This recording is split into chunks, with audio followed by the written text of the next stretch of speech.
We are back with top keynote speaker and Wall Street Journal bestselling author Dr. Delatorro McNeal, who has made major strides in improving his health and had the courage to confront his heart issues. Thanks for sticking around. Yay, Gayle. It's always an honor to be here with you. So proud of you, man. And if you're just tuning in, Dr. Delatorro completed 75 hard and the Tough Mudder.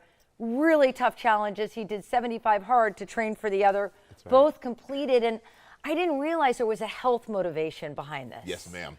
So I've always, here's what's interesting, because people always know me, my personality, my brand, I'm known for having a huge heart for people, which I have. But I've also always had a subtle heart condition.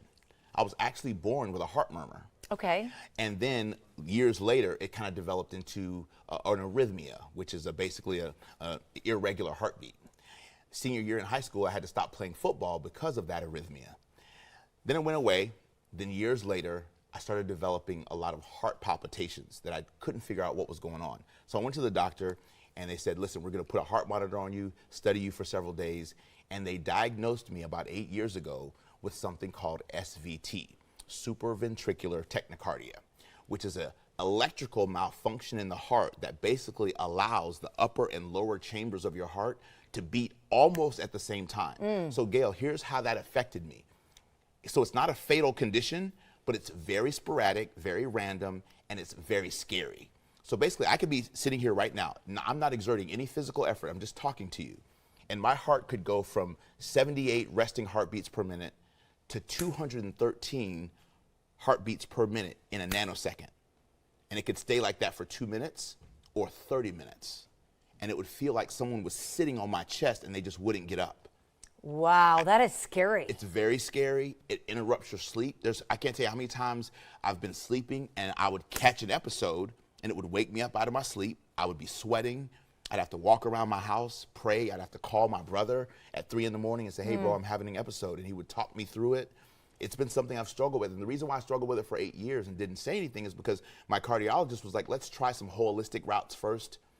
I never wanted to be on heart medication because my mom, who passed away 12 years ago, had a lot of heart complications. So I just never wanted to do any of the stuff that I saw her have to suffer from.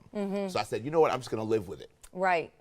And I said, you know what, I don't wanna live with it. Last year, I went through a kind of a challenging year. There was some things that happened in business and life, and so those were causing a lot of stresses. So I was having SVT episodes daily in 2024. Oh, no.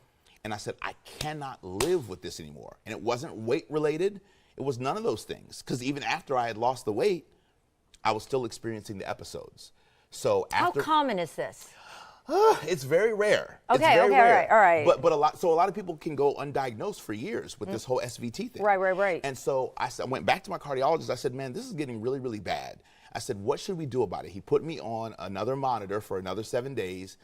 One day, I had 30 episodes in one day.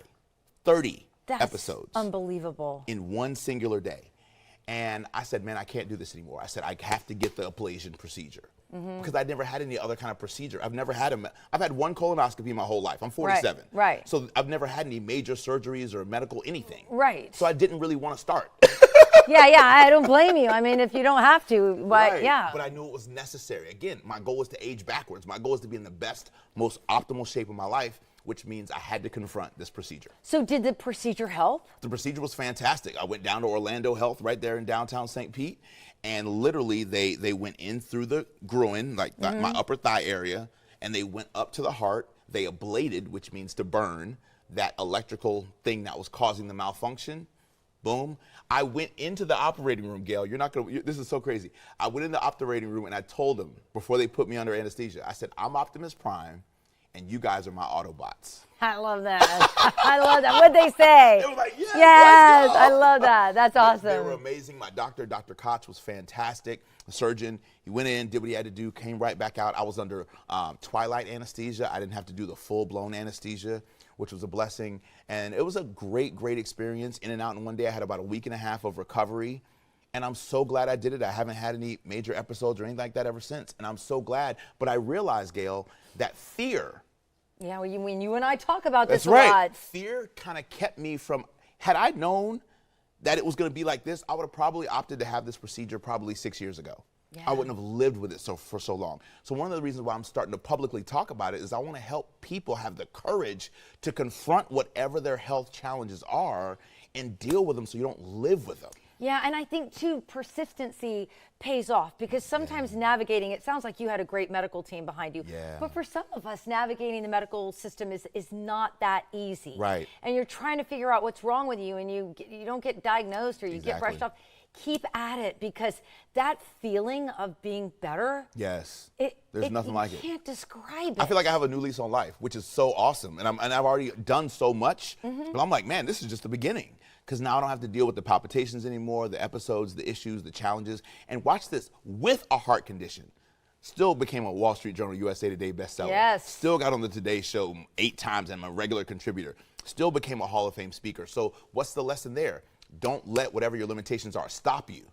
Keep pushing, keep making amazing things happen, but confront the challenges so that way you can have a whole better life on the other side. Yeah, because by making those changes, I mean, what will you do next? Right. I mean, are you going to fly in here with a cape the next time I see you? Gayle, my brother jokes all the time. He says, bro, like the only thing you got left to do is levitate. Yeah, I want to see that. So we're going to work on that one. Actually, we're going to do that here on a Bloom episode. We're going to watch Dr. Delatorro McNeal levitate. All right, hey, listen, thank you so much for sharing your story. We love you here on Bloom. Love you guys. All Thanks right. so much. Let's go. We're going to share Dr. Delatoro's health journey on Bloom Tampa Bay, and we'll be back with more Bloom right after this.